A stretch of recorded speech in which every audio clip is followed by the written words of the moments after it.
नमस्कार दर्शकों, MKT news 24 news channel में आपका स्वागत है। प्रोफेसर साध्वी श्री मंगल प्रज्ञा जी का विरार में शुभ आगमन। आध्यात्म की साधना से प्राप्त करे आनंद। प्रोफेसर साध्वी मंगल प्रज्ञा संघ प्रभावित यात्रा करती हुई साध्वी प्रोफेसर मंगल प्रज्ञा जी अपनी सर्ववर्तनी साथियों के साथ विरार पहुंची। विरार तेरापंथ समाज द्वारा भव्य स्वागत किया गया। वहीं नाला सोपारा में 6 दिवसीय उपलब्धि पूर्ण प्रवास हेतु नाला सोपारा तेरापंथ सभा अध्यक्ष चंद्र प्रकाश जी धाकर ने साध्वी श्री के प्रति कृतज्ञता व्यक्त की। उपस्थित धर्म परिषद को प्रेरणा प्रदान करते हुए प्रोफेसर साध्वी मंगल प्रज्ञा जी ने कहा, हम सभी जीवन यात्रा के यात्री हैं। इस यात्रा में उतार और चढ़ाव आते रहते हैं। कठिन परिस्थितियों से घबराएं नहीं, अध्यात्म की शरण ले, आनंद का अनुभव होगा। जिंदगी में अध्यात्म जो आनंद देता है वह इंद्रियों भागों से नहीं मिल सकता। अध्यात्म साधना के लिए समय का सही नियोजन करें।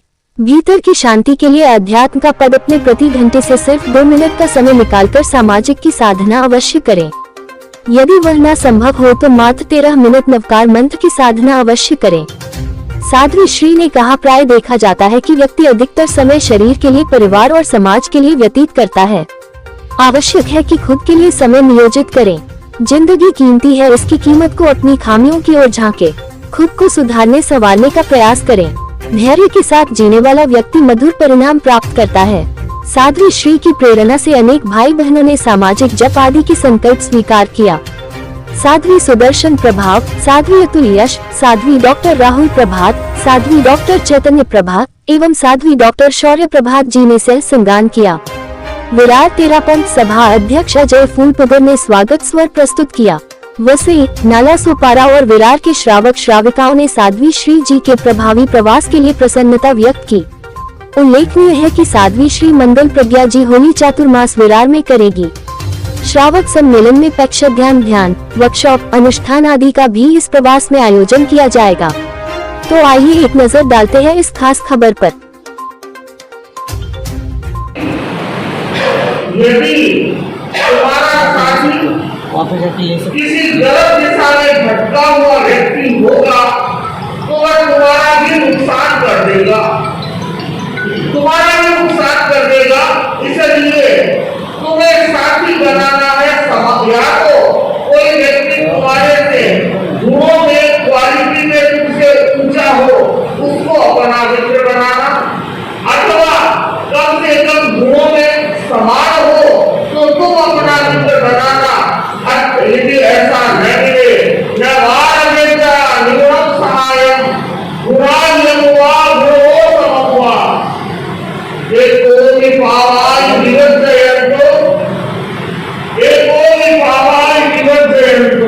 तो अकेला ही पापों का वर्जन करता हुआ विहरण करना, किंतु गलत व्यक्ति की संगत मत करना।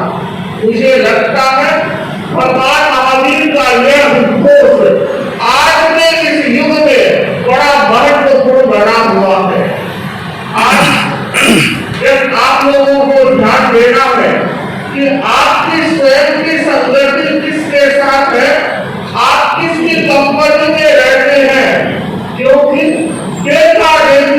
बढ़ती चली जा रही है और जिसके कारण हमारा यह समाज रसातल की ओर जा रहा है। उसने ऐसा किया इसलिए मुझे भी ऐसा करना है, उसने ऐसा किया इसलिए मुझे भी ऐसा करना है। और आपकी संगति, आपकी कंपनी कैसी है और उससे अधिक और विशेष ध्यान देना है आपके बच्चों की कंपनी कैसी है, आपके बच्चों के दोस्त कैसे हैं। यदि दोस्त सही नहीं हुए तो जिंदगी को वो डुबो देंगे। ये कहा जाता रहा है कि व्यक्ति किसकी संगति करता है। आचार्य भिक्षु जो तेरापंथ धर्म संघ के प्रथम आचार्य थे, उन्होंने ये बात कही, कार्य करने गोरियों बैठे, कार्य करने गोरियों बैठे, रंग नहीं उनकी जरूरत है। ये कहावत चलती है कि यदि बुरी बुद्धि वाले के रंग को जैसा व्यक्ति का है वो सफेद है तो सफेद, गोरा है तो गोरा रहेगा और काला है तो काला रहेगा, किंतु उसमें फर्क नहीं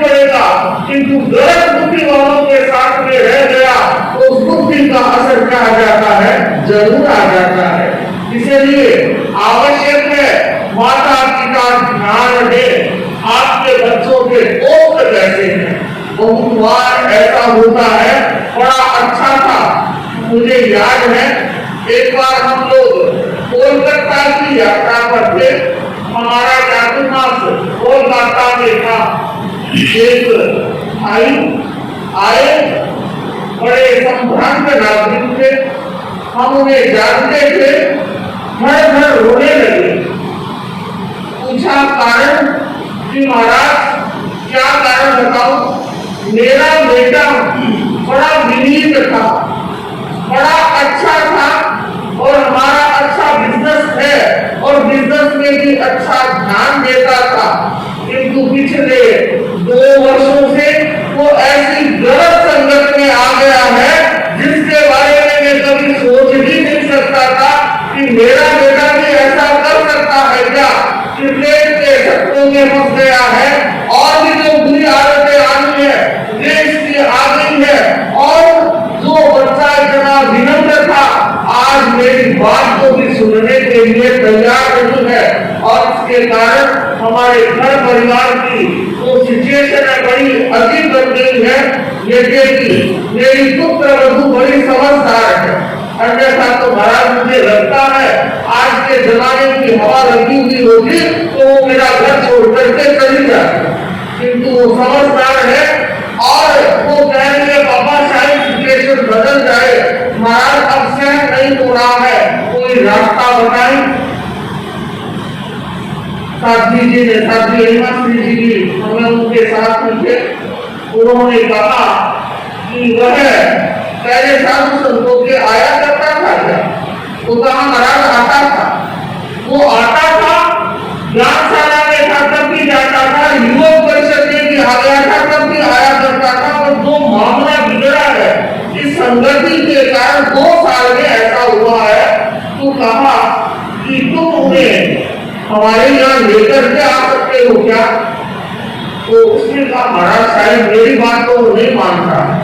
तो किसकी मानता है कि अपनी बहन की मानता है। तो मैं अपनी लड़की को कहूँगा सब होता है वो लेकर के आ जाएगी। और बंधु बहनों योग था, योग कहना चाहिए तो शुभ का योग था। और वो लड़का तो क्या था, युवक था, शादीशुदा था, बच्चे थे। आया और बाप ने यही कह दिया था महाराज मेरा नाम डायरेक्ट मत लेना, नहीं तो बड़ी कठिनाई पैदा होगी। साथी जी ने कहा हमारे पास तो सैकड़ों लोग आते हैं, अपनी समस्या बता करके जाते हैं कि महाराज ऐसा है। उसी घर की सास की हमारे पास में आती है और कहती है महाराज बहू ऐसी है, और उसी घर की बहू भी आती है तो वो कहती है सास ऐसी है। तो हम ऐसा नहीं कहते तेरी सास को तेरे बारे में यह कह करके गई, तेरी बहू यह कह करके गई, ऐसा नहीं कहते। सिर्फ वो एक बार आता है, हम बात करते हैं। आया, साथी जी ने बातचीत की और बातचीत के दौरान से पूछा तुम्हारी डेली रूटीन क्या है। और बात करते करते उसने सारा सत्य उगल दिया वो और कर रहा था। और उसने कहा महाराज मैं ऐसे चक्रव्यूह में फंस गया हूँ कि निकलना मुश्किल हो गया, मैं निकल नहीं पा रहा हूँ। मैं समझ रहा हूँ मेरे पापा गाड़ी मोटर ट्रेन में नहीं चलते, हमारे हजारों लाखों भावुक है, कभी किसी चीज की नहीं है। जैन जो साधु साथियां बनते हैं वे अपना घर बार छोड़ करके बनते हैं। कैसे कि हम सारे के सारे जो साधु साथियां हैं गैर सेटल्ड गैर टूडू फैमिली से संबंधित है। हमने स्वयं का अपना घर बार छोड़ करके आ गए हैं।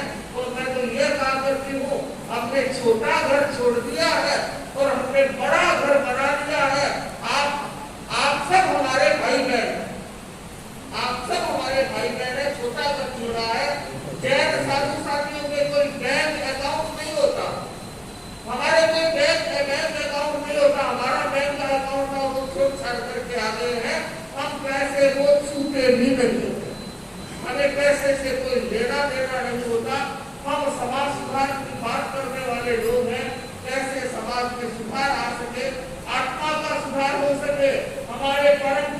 देश श्री तुलसी ने, आचार्य श्री तुलसी ने एक आंदोलन दिया, जिस आंदोलन का नाम था अणुव्रत आंदोलन।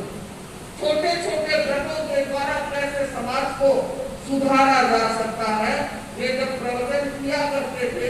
कोई भी व्यक्ति कुछ करता है तो वह किसी आकांक्षा के साथ के करता है, तो वो कहा करते थे कि मुझे आपके नोट नहीं चाहिए, आपके रुपए नहीं चाहिए, आपके नोट मुझे नहीं चाहिए, क्या तुम नोट का, वो तो मैं छोड़ करके आ गया, और मुझे आपका वोट भी नहीं चाहिए, मुझे नया एमपी बनना, नया एमएलए बनना, वोट तो नेताओं को चाहिए, मुझे आपसे नोट भी नहीं चाहिए, वोट भी नहीं चाहिए, आपका नोट भी नहीं चाहिए।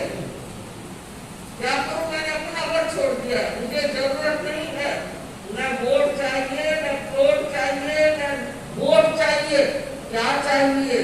तो एक राजस्थानी ने कहते हैं मुझे आपकी खोट चाहिए, आपने जो वीकनेस हो, आपने कोई वीकनेस हो, गलती हो, सिगरेट, तंबाकू, शराब और कोई दुर्व्यसन, वो हमारी झोली में डाल दो, हम वो मांगने के लिए आएंगे। तो हम समाज सुधार की बात करने वाले लोग हैं, जो अणुव्रत कहता है सुधरे व्यक्ति समाज व्यक्ति से राष्ट्र स्वयं सुधरेगा, तुलसी अणुव्रत श्रीनाथ सारे जग में बसेगा,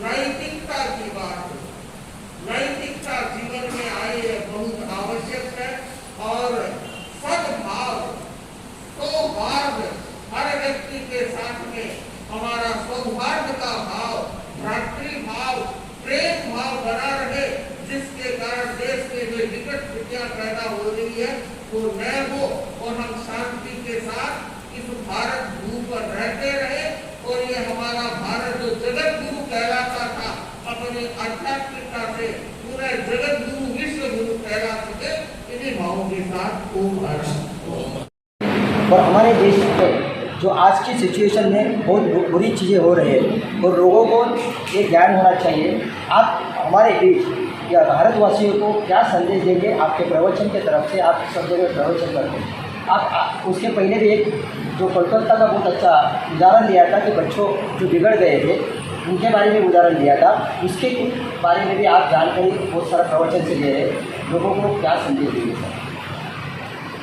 ऐसा है, मेरा ऐसा मानना है, दुर्जनों से अधिक सज्जन व्यक्ति हैं, सज्जनों की संख्या ज़्यादा है, दुर्जनों की संख्या बहुत कम है, किंतु सज्जन व्यक्ति मौन रहते हैं, इसलिए दुर्जन व्यक्ति समाज का नुकसान करते हैं। आज जो गलत काम करने वाले लोग हैं उनका अंगुली निर्देश होना चाहिए। लोग ये सोचते हैं हम क्यों करें, यदि ऐसा करते रहे तो समाज रसातल में चला जाएगा। आज जरूरत इस बात की है, जो भी व्यक्ति जिस कम्युनिटी का है उस कम्युनिटी के धर्म गुरुओं का भी अपना दायित्व बनता है कि वे जिस कम्युनिटी से जुड़े हुए हैं उस कम्युनिटी को अपने धर्म के रास्ते पर चलने के लिए बताएं। मुझे लगता है दुनिया का कोई भी ऐसा धर्म नहीं होगा जो गलत रास्ते पर चलने की बात कहता हो, तो इसलिए उनका दायित्व बनता है। समाज सुधारकों का यह दायित्व बनता है कि वे समाज सुधार की दिशा में प्रयत्न करें, और ऐसा यदि किया जाता है, यदि ग्रुप बनाए जाते हैं और उन ग्रुपों के माध्यम से अलग अलग स्थानों में अलग अलग प्रकार के व्यक्तियों से मिलकर के प्रेरणा दी जाती है और सरकार का भी सहयोग मिलता है, तो मुझे लगता है हमारा भारत अपने खोए हुए गौरव को पुनः प्राप्त कर सकता है। समाज में बहुत सारे हिंसाचार मच गए हैं और उसको सबसे ज़्यादा ये हमारे लोक प्रतिनिधि है वो उसका प्रचार नहीं कर रहे, तो उनके खिलाफ आप क्या बोलेंगे? ऐसा है, हिंसा कभी भी अच्छी नहीं होती और हिंसा किसी चीज का समाधान नहीं है, किंतु जब तक व्यक्ति के भीतर में भयंकर लालच होगा तब तक वह हिंसा करने से भी हिचकिचाएगा नहीं। तो ऐसी स्थिति में आवश्यक है कि व्यक्ति के भीतर में अध्यात्म की प्रेरणा भी जागे और साधु संत ऐसे होते हैं जिनके लिए हर व्यक्ति बराबर होता है, वो किसी से उन्हें कुछ लेना नहीं कुछ देना नहीं। तो हम लोग तो चाहे वो, क्योंकि मुझे पता है हमारे धर्म संघ के जो आचार्य श्री तुलसी, आचार्य श्री महाप्रज्ञ जी, वर्तमान हमारे गुरु आचार्य श्री महाशरण जी, उनके पास में अनेकों राजनेता आते रहे हैं। मैं बताना चाहूंगी, भारत के प्रथम राष्ट्रपति बाबू राजेंद्र बाबू से लेकर डॉक्टर राधाकृष्णन से लेकर के वर्तमान राष्ट्रपति माननीय द्रौपदी मुर्मू तक हम ऐसे राजनेता गुरुदेव के पास में आए हैं। प्रथम प्रधानमंत्री जवाहरलाल नेहरू से लेकर के वर्तमान प्रधानमंत्री नरेंद्र मोदी तक के सारे लोग आए और अन्य अनेक राजनेता आए हैं और आचार्य श्री तुलसी हमारे धर्म गुरुओं ने उनको सही दिशा दी है। मुझे स्मृति में आ रहा है, एक बार जब कांग्रेस की सरकार की गतिरोध हो गया था, अटल बिहारी वाजपेयी जी, लालकृष्ण आडवाणी जी थे और वो गतिरोध बहुत लंबा चल रहा था। कांग्रेस के सत्ता पक्ष के लोग गुरुदेव तुलसी के पास में आए कि गतिरोध बढ़ रहा है, समझ में नहीं आ रहा है क्या किया जाए।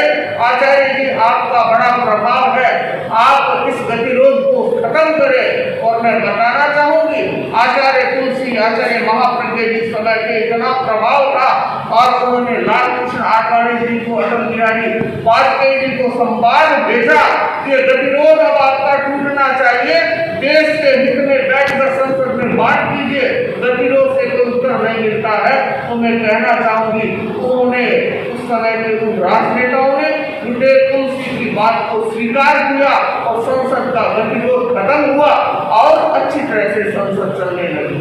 और उस समय संभवतः गृह मंत्री यशवंत राय चौहान के गुरुदेव तुलसी के पास में अपनी कृतज्ञता ज्ञापित करने के लिए आए। हमारे गुरुदेव श्री तुलसी ने उस समय राजीव लोगावाल समझौता, पंजाब जब जल रहा था, आतंकवाद की भयंकर स्थिति बन रही थी, तो उस समय उन्होंने राजीव लोगावाल समझौता करवाया जिसके कारण देश में इतना अमन चैन हो सका। तो हम साधु संत, जैन साधु संत भी इस प्रकार से देश हित में, विश्व हित में हम अपनी शक्ति का, अपने सोर्सेस का नियोजन करते रहे। नए बच्चे लोग को क्या आप क्या संदेश देंगे? नई पीढ़ी उभर रही है। हाँ, नई पीढ़ी के लिए भी हमारा संदेश यही है कि हमारी नई पीढ़ी को भी आगे बढ़ना है। और आज की हमारी जो नई पीढ़ी है बड़ी स्मार्ट है, वो हार्ड वर्क नहीं स्मार्ट वर्क करती है और नए स्मार्ट वर्क के कारण नए स्टार्टअप शुरू कर रही है। किंतु मुझे लगता है तो ये स्टार्टअप से काम नहीं चलेगा, पहले अपने से स्टार्ट करना पड़ेगा, अपने आप को देखना पड़ेगा और नए बच्चों को भी ध्यान देना है कि हम अन्य दौड़ के नहीं दौड़े, जो वैल्यूज है, वो जो मूल्य है, जीवन के मूल्य है, उन मूल्यों को भी हमें जीवन में अपनाना है, तब ही तुम आगे बढ़ सकोगे। यह संदेश उनके पास में होगा तो वे आगे बढ़ सकेंगे। प्रवचन सुनने के बाद साधक ने समाज में क्या प्रबोधन करना चाहिए? प्रवचन सुनने के बाद आप स्वयं सुना है आपने, इसका हर व्यक्ति को जो सुन रहा है उसका दायित्व होता है कि जो बात अच्छी लगी है वो दूसरे को भी बताए और वह दूसरे को बताए और ऐसा प्रबोधन होगा तो समाज में सुधार हो सकता है। आप प्रिंट मीडिया के बारे में आप बोलते हैं कि हम लोग जानकारी देते हैं, हम लोग समाज में देश का चौथा आधार स्तंभ है, प्रसिद्धि प्रसार देते हैं, लेकिन कई जगह पे ऐसा ही हमारे ऊपर भी दबाव आता है, ऊपर से दबाव आता है, इसकी वजह से जो प्रिंट मीडिया में जो चल रहे अत्याचार अन्याय वो लोगों तक बराबर पहुँचते हैं। इसके लिए हम भी परेशान हैं, लेकिन हम प्रवचन के माध्यम से ही समाज सुधर सकते हैं, ऐसा हम लोग को भी लग रहा है। और नई पीढ़ी प्रवचन में आना चाहिए। माता जी पिताजी आते हैं बच्चे लोग को लेकर आते हैं। हाँ, ये है, माता जी पिताजी आते बच्चों को लेकर नहीं आते।